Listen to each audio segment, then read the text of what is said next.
Section 1. You will hear a male student talking to a union representative about placing an advertisement to sell a laptop. First, you have some time to look at questions 1 to 5.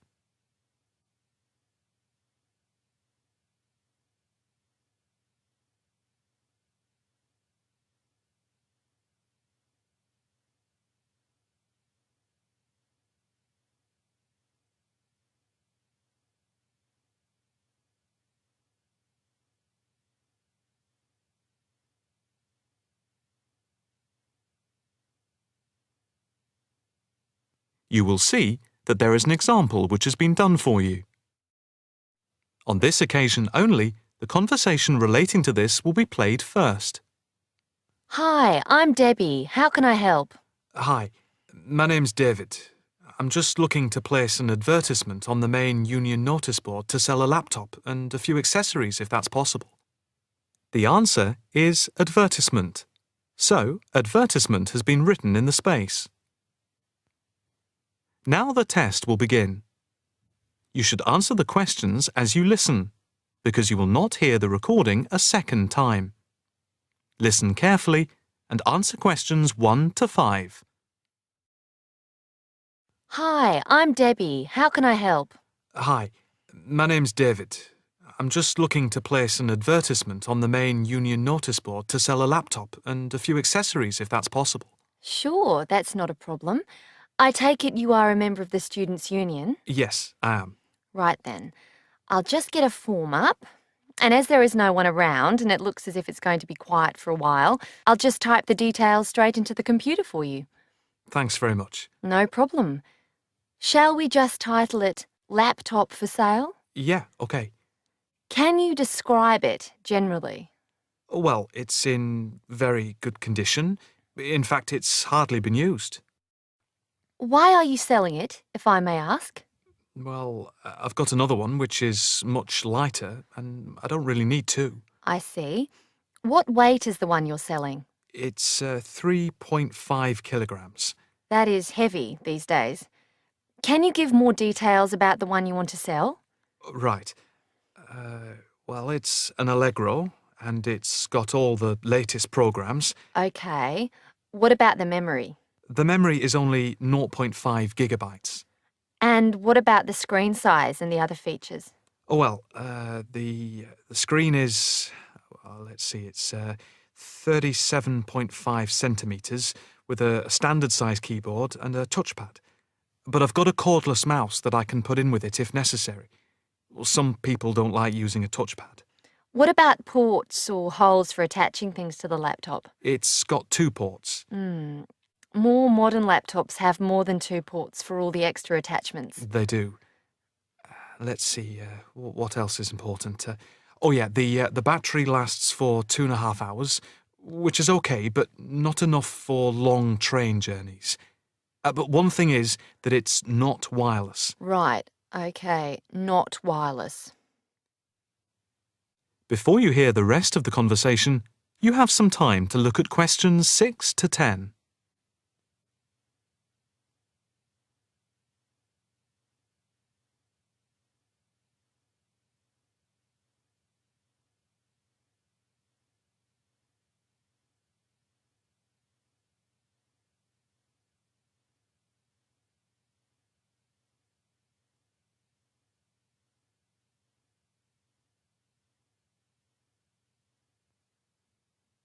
Now listen and answer questions 6 to 10.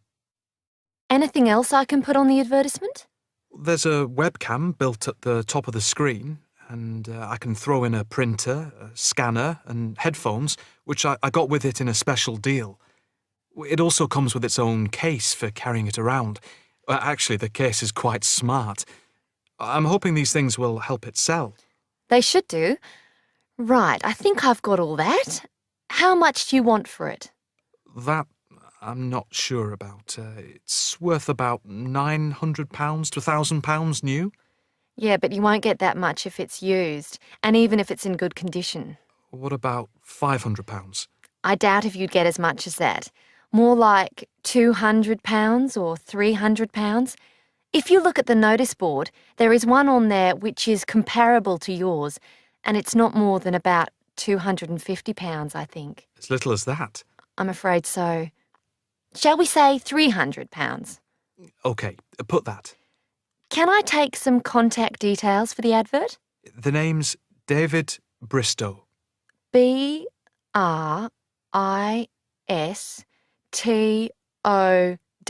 Yes, that's it. And a mobile or email? Both, if you want. It's DIB7791@hotmail.com. OK, and the mobile? That's 09875 423387. That's it. If you send the picture, I'll add it and print it out and stick it up for you. OK, I can get that to you today. Right, I'll type in here, advert placed the 22nd of October. Fine. And good luck with the sale. Thanks. That is the end of section 1. You now have half a minute to check your answers.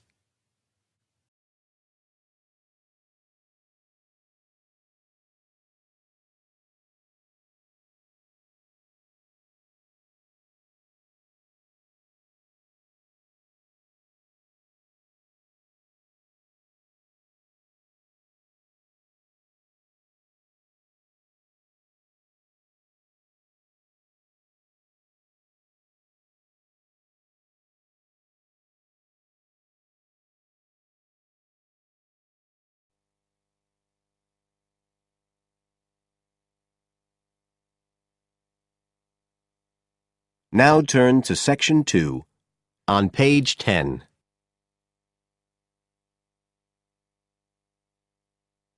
Section 2.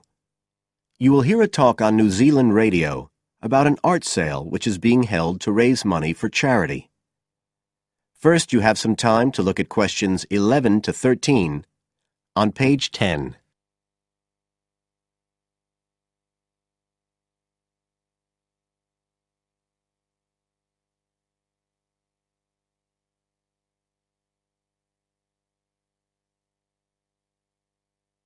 Now listen carefully and answer questions 11 to 13. One of the most anticipated art events in Christchurch is the charity art sale organised this year by Neil Curtis. Neil, tell us all about it. Well, Diane, this looks like being the biggest art sale yet. And the best thing about it is that the money raised will all go to charity. So what you probably want to know first is where it is. Well, the pictures will be on view all this week, most of them at the Star Gallery in the shopping mall. But we have so many pictures this year that we're also showing some in the cafe next door. So do drop in and see them any day between 9 and 5. Now, if you're interested in buying rather than just looking, and we hope a lot of you will be, the actual sale will take place on Thursday evening, with sales starting at 7:30. Refreshments will be available before the sale, starting at 6:30. We've got about 50 works by local artists showing a huge range of styles and media, and in a minute I'll tell you about some of them. You're probably also interested in what's going to happen to your money once you've handed it over. Well, all proceeds will go to support children who are disabled, both here in New Zealand and also in other countries. So you can find an original painting, support local talent, and help these children all at the same time. Before you hear the rest of the talk, you have some time to look at questions 14 to 20 on page 11.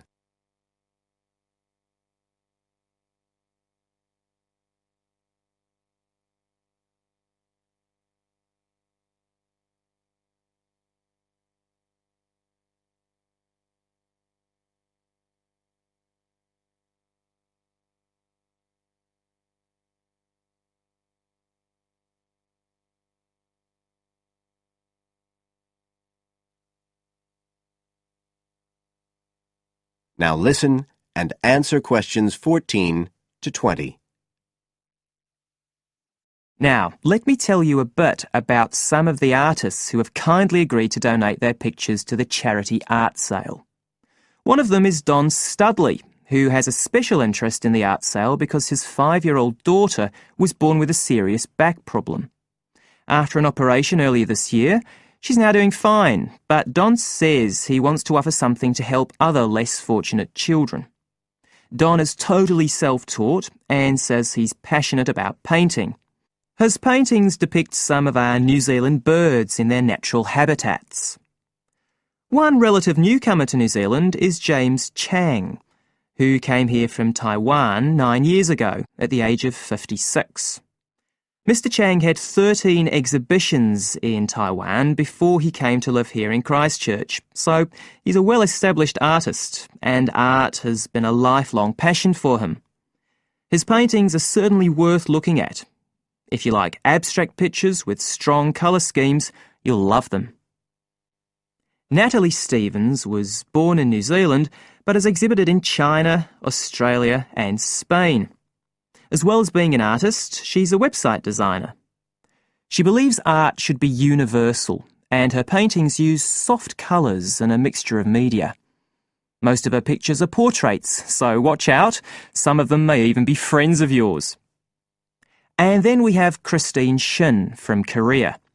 Christine only started to learn English 2 years ago when she arrived in New Zealand, but she's been painting professionally for over 10 years, and she sure knows how to communicate strong messages through the universal language of art.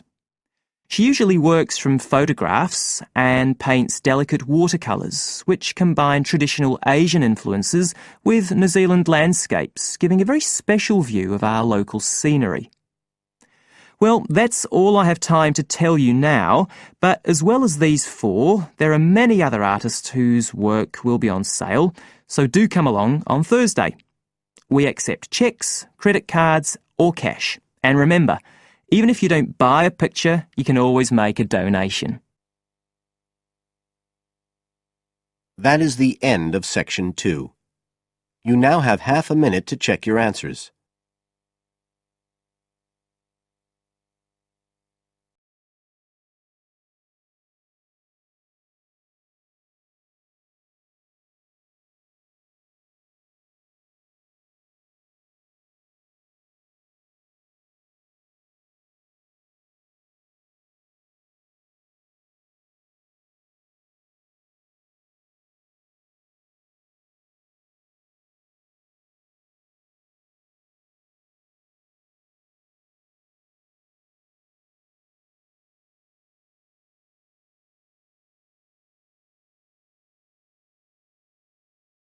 Test 1, Section 3.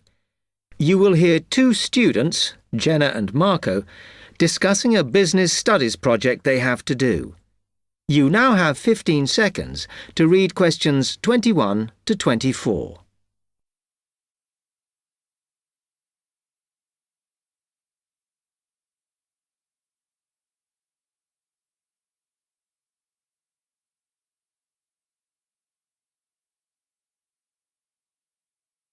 Come on, Marco.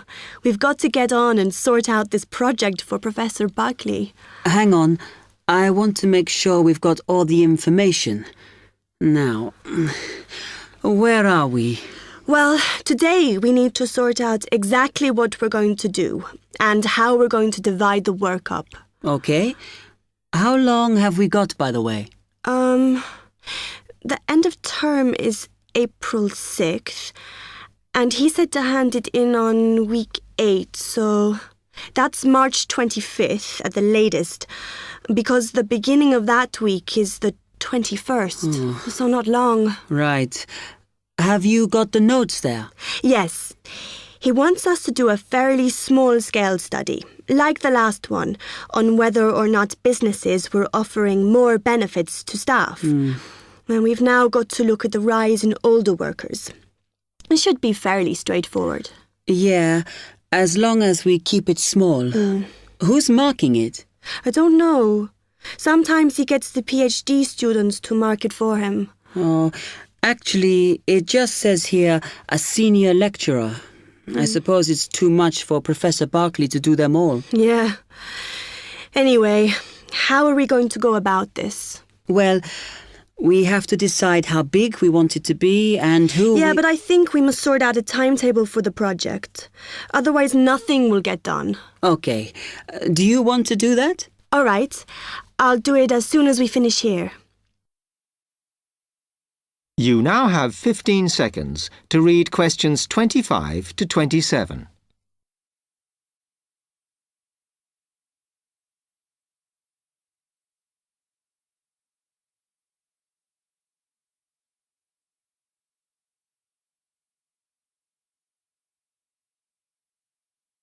Okay. What do we have to do now for the project? What's the best way to go about it? Well, Professor Carter suggested we set up a focus group to get some in-depth interviews, but I think that'll take a lot of time. Yeah, I agree. If we did a focus group, we'd have to spend time deciding who to include in it, and it's not necessary to do one anyway. Oh, fine. And if you agree, I think we should get in touch with the businesses on the list Professor Carter gave us and ask them if they're prepared to participate.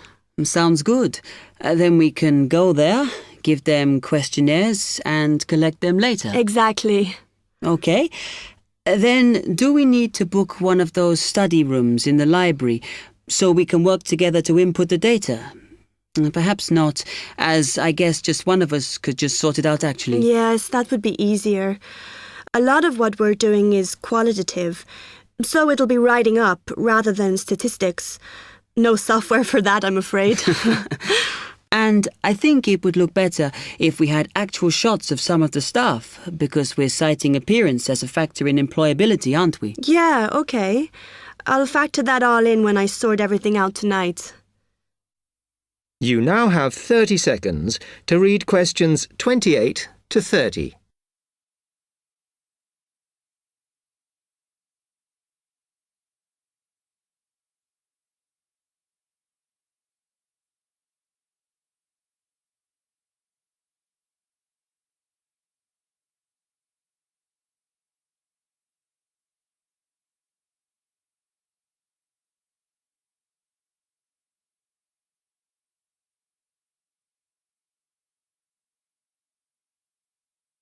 I'm glad we decided to work together.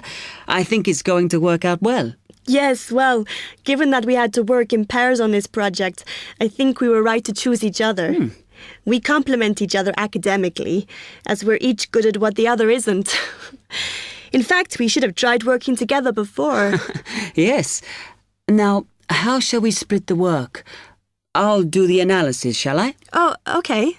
It's just that it might be faster, because I'm used to doing it. Although your English is better than mine. I need more practice at reading, really. Okay, I'll do the presentation then, if that's okay with you. Yeah, sure. I don't mind speaking in public, but I hate preparing all the notes for them. The thing is, the tutor said one person should do the whole presentation, and he said he expects me to do it because I haven't done one yet. No, that's fine. Now, let's see.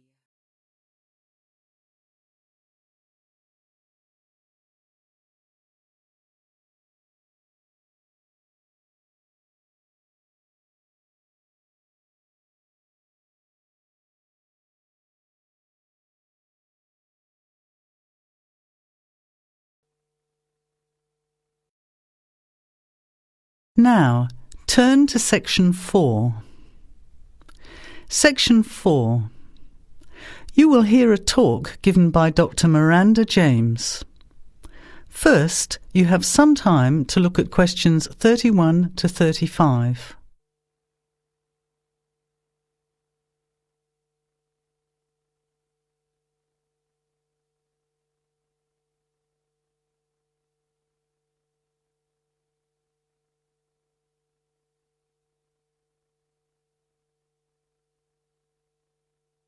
Now, listen carefully to the talk and answer questions 31 to 35. Good afternoon, everybody, and welcome to the first in a series of talks we have arranged for the Overseas Students Association this semester. Dr. James has very kindly agreed to speak to us today on the topic of public speaking, and judging from the large numbers of you here, it's clearly a subject of great interest and relevance. Dr. James. Hello.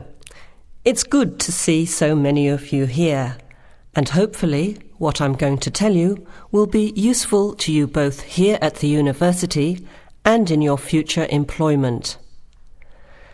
Many people avoid speaking publicly, by which I mean in front of, say, 10 or more people. Not because they lack the ability, but mainly because they lack confidence, which is really only due to lack of practice. Today, as a consequence of the influence of television, audiences expect speakers to be relatively brief and to the point, in addition to being well-informed and interesting or entertaining. Probably the most important part of public speaking is what you do beforehand, by which I mean preparation. This includes practical details, such as knowing precisely what your topic is and exactly how long you are expected to talk for. You should also plan the content thoroughly. A good strategy is to write out the content as you intend to say it, and then make brief notes, preferably on small cards, which you use to talk from. This way you sound more natural. You incorporate pauses while you look at your notes, and you can then look at your audience while you are speaking. Never read your speech without looking at the audience. Eye contact is a very important part of communicating with an audience. So deliberately move your head and look around at your audience. Pauses are important, as most people, when they are nervous, tend to rush through their speech. Now you have some time to look at questions 36 to 40.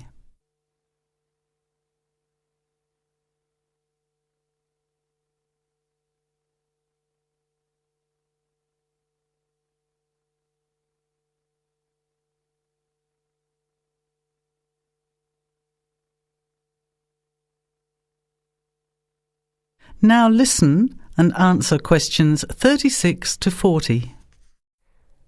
Practice speaking slowly. This gives you more time to pronounce your words correctly. It's always easier for your audience to listen to someone whose speaking is clear and calmly paced, so that they can understand the ideas being explained. And the bigger the group, the more slowly you should speak. Remember to project your voice, speaking clearly to the person furthest away from you. It's a good idea to rehearse and record yourself. Pay attention to your intonation when you listen to yourself. It's even harder if you're speaking in a second language, I would imagine. But there's nothing worse than listening to a flat, monotonous voice. So try to vary your tone and rhythm. This will add meaning to your words. Lastly, pay attention to both your posture and your gestures. A confident person stands or sits in a small group with their head up, chin out, and shoulders back. Try to avoid scratching or fiddling with your hair or beard, or pens, jewellery, and so on. These movements can distract and irritate your audience. Yet you may be unaware of them yourself. Another reason for rehearsing, preferably with feedback from a friend, or better still, on video. I hope these few tips will make your experience of speaking in public a little easier. Remember, practice makes perfect. That is the end of section 4. You now have half a minute to check your answers.